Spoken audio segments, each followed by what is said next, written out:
Hello， 大家好，我是阿鹏。家里的小朋友不爱吃饭怎么办呢？今天给大家分享一个非常好吃又解馋的小鸡腿。这样做的红烧鸡腿吃起来软烂透骨，还特别的鲜香入味。最关键的是做法也特别的简单，就算是厨房小白也能在家里一个人轻松的操作。好了，接下来跟着我的视频一起来了解一下我是怎样做的吧。首先我们根据家里人数准备适量的小鸡腿，这种小鸡腿也叫做鸡翅根。小鸡腿买回来后先给它处理一下，把它放在大一点的盆里面，接着再往里面添加一勺面粉，接着再用手给它搓拌一下，把它搓拌均匀，让每一个鸡小腿都可以均匀的包裹着一层面粉。接着再用手给它搓洗一下，把鸡小腿上面的一些汗皮给它搓洗下来。因为面粉它有很强的吸附能力，可以很轻松的把鸡皮上面的一些脏东西给它吸附下来。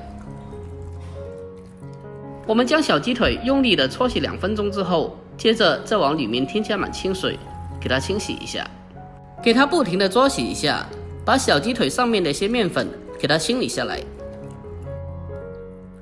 我们将小鸡腿第一遍清洗干净以后，接着控水捞出来，然后再重新的添加满清水，给它再一次的清洗一下，尽量的将它多淘洗几遍，把小鸡腿彻底清洗干净。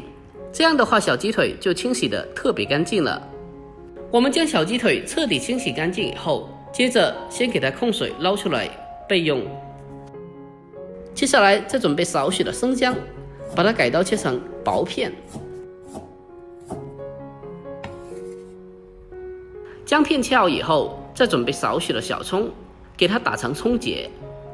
紧接着再往里面添加1到2个八角，还有几片香叶和4到5个干辣椒。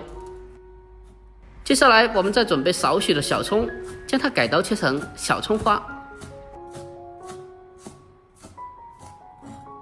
将葱花切好以后，先把它装在小碗里面备用。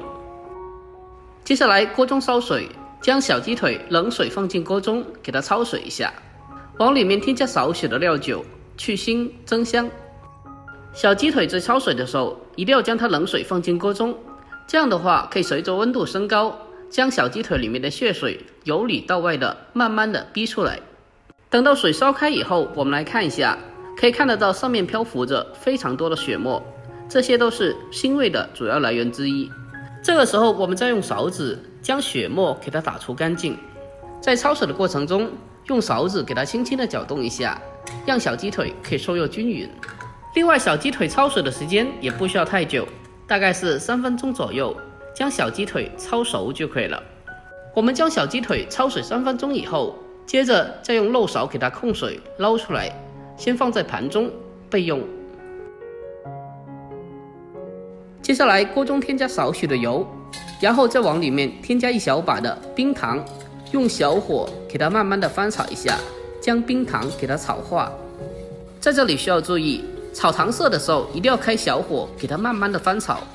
我们先给它炒至香油色，接着再慢慢的炒至枣红色。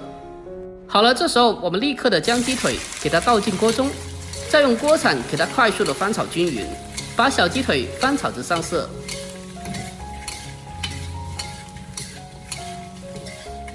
给它简单的翻炒几下之后，接着再把姜葱和大料给它放进来，然后再继续的开小火给它慢慢的翻炒均匀，把姜葱和大料给它翻炒出香味。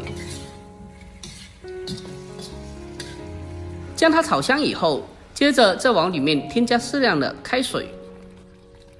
接下来开始调味，往里面添加少许的生抽酱油，还有一点点的蚝油和鸡精，再往里面添加适量的食盐，最后再沿着锅边烹入少许的料酒，去腥增香，然后再用锅铲将调味料给它翻炒均匀。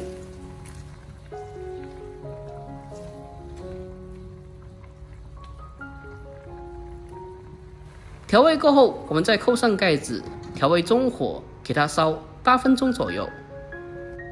A few moments later. 好了，时间到，我们打开盖子，哇，真的是太香了。接下来我们将里面的姜葱和大料给它剪出来，把姜葱和大料挑拣出来以后，接着再改为大火，把汤汁给它烧至浓稠。亲爱的朋友们，看到这里了，如果觉得我视频对你有帮助的话，那么就麻烦您对屏幕帮我点赞呗。您的每一个点赞和留言都是我前进最大的动力，在这里感谢您了，感谢你们长期以来的支持和鼓励，真心感谢了。